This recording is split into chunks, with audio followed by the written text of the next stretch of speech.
Question था कि भू राजस्व की धारा 170 ख क्या है।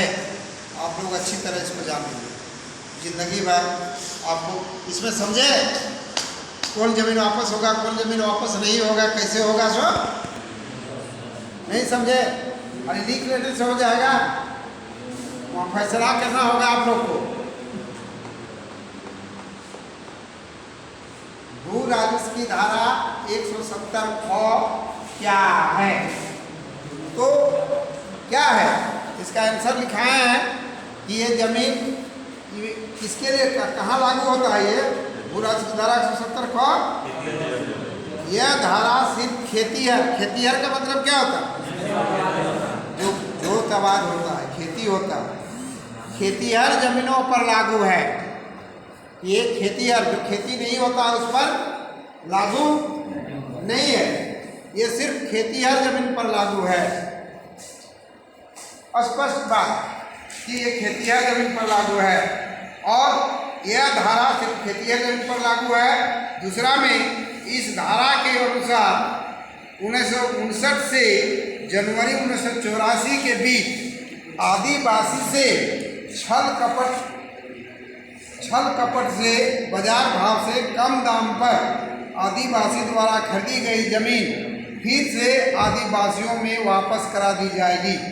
क्या नियम बना कि आदिवासी उसमें कैसे लिया गया था, दारू पिला के, शराब खिला के, उसको उल्टा सीधा बता के, क्या उस समय पिला दीजिएगा, चलो ना पिला दो, बस वो लिख दिया है करो, उसको पते नहीं, उसको 2 किलो अनाज दे दिया प्रत्येक दिन। बड़ा बड़ा सेठ साहूकार लोग क्या करते थे कि आज आया 2 किलो चावल लेके चला गया, फिर 8 दिन बाद फिर 5 किलो लेके चला गया, है ना। कभी खिला पिला दिया, वो पूरा खुश, वाह मालिक बहुत अच्छा है, उनको खिलाते पिलाते भी हैं, चावल भी देते हैं। बाद में कहा उनसे, अरे बाबू तो इसके बदले क्या करोगे, तो इसके बदले वो खेत छोड़ देते, तो उसको क्या कहेंगे, नुड़ी सूत्री कहेंगे। नुड़ी सूत्री द्वारा उसको लिया गया, छल कपट से लिया गया, क्या उसको पूरक बना के लिया गया, और पूरक बना के छल कपट जमीन वाला का नियम बना कि वैसे जमीन को वापस करा दिया जाएगा। वो कानून बना, वो कानून का नाम है भू राजस्व की धारा 170 ख। आप लोग जान लीजिए, अभी भी बहुत लोग नुड़ी सूत्री द्वारा जमीन को लेते हैं। बड़े बड़े लोग हमारे गांव में बहुत से साहूकार इस तरह हैं जो बहुतों आदिवासी, हम कुर्मी भाई से बहुत ज़्यादा जमीन हड़प लिया है, और अभी कहता है कि कौन सकेगा हम लोग को, हम लोग पर 17 जमीन है, 10 रुपया में ले लिया, 2 रुपया में ले लिया, 5 रुपया में, 20 रुपया में खेत निकाल लिया। ठीक है, क्या गलत बात है। अभी देहात में बहुत मिलेगा, या रांची की बात छोड़ो, देहात में सेठ साहूकार को समझवाना था और उस तरह से लिया जो इस धारा के अंतर्गत उनको वापस कराया गया। तीसरा में है कि जिलाधिकारी, मान लीजिए कि जो जमीन पदाधिकारी के आदेश से लिया है, जिलाधिकारी के आदेश से खरीदी या बेची गई जमीन पर यह धारा लागू नहीं होगी। जो पदाधिकारी का आदेश हुआ था, ये हम उनसे आदेश करके लिए हैं, उनका चिट्ठी बना है ना, और वैसे जो लिया है तो सच्चाई में सही रूप से लिया, जो पदाधिकारी साइन किए हैं, और वह जो आदेश लेके लिया है वैसे जमीन को वापस नहीं कराया जाए, जो पदाधिकारी का आदेश था। और चौथा में आदिवासी द्वारा आदिवासी को बेची गई जमीन पर यह धारा लागू नहीं होगी। संयोग से कोई आदिवासी से ही खरीदा, ठीक है, आदिवासी से खरीदा तो फिर उसका जमीन वापस नहीं कराएगा। आदिवासी से खरीदा हुआ है, ये धारा लागू नहीं होगी।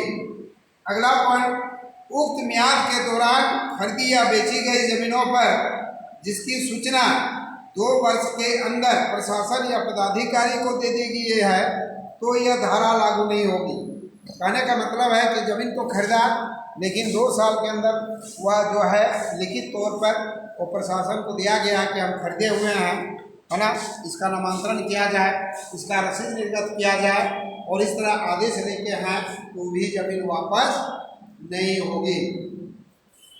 फिर इसके बाद छठा पॉइंट, राजघराने के वंशज। कुछ राजघराने के वंशज जो थे पहले वो सब लिखते थे क्या, जाति में गौड़, है ना। हमारे यहाँ है जो लोग राजपूत है, सिंह लिखता है राजपूत, वे लोग वह जमीन करने के लिए गौड़ लिखा, गौड़, है ना। गौड़ वंशज गौड़, मालगुजार, जागीरदार, आदिवासी से खरीदी गई जमीन पर यह धारा लागू नहीं होगी। उन लोग को भी 170 खो लागू नहीं होगा, उन लोग का भी जमीन वापस नहीं कराया जाएगा, वह जमीन वापस नहीं करेगा।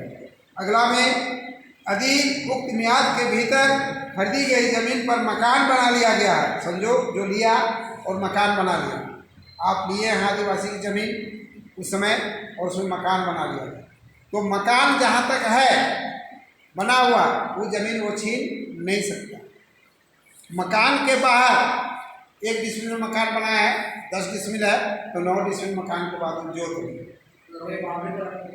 बाउंड्री किया है, तो फिर भी पूरा बाउंड्री किया तो क्या मकान तक, तो मकान के बाद जोत लिया, अधिकार ले लिया, मकान तक जोत लेगा। लेकिन क्या है कि मकान अभी के रेट में जो रेट चल रहा है वह उसका पैसा जो मकान बनाया है उनको देना पड़ेगा, इसका पैसा वो देना पड़ेगा। वही लिखा गया है कि उक्त मियाद के भीतर खरीदी गई जमीन पर मकान बना लिया गया हो तो उसे वापस नहीं कराया जाएगा, लेकिन अधिकारी द्वारा तय की गई आज के दरों पर आदिवासियों को जमीन की कुल कीमत की भुगतान कराया जाएगा, कुल कीमत का भुगतान कराया जाएगा। और यही नियम है, आप लोग जब जाइएगा प्रखंड स्तर पर, ब्लॉक स्तर पर, ये जब पूछा जाएगा जमीन संबंधी काम तो भू राजस्व की धारा 170 ख जब बोल देगा तो इसका मतलब क्या होता है, इसको अच्छी तरह से समझ के काम डिसाइड कीजिएगा, है ना।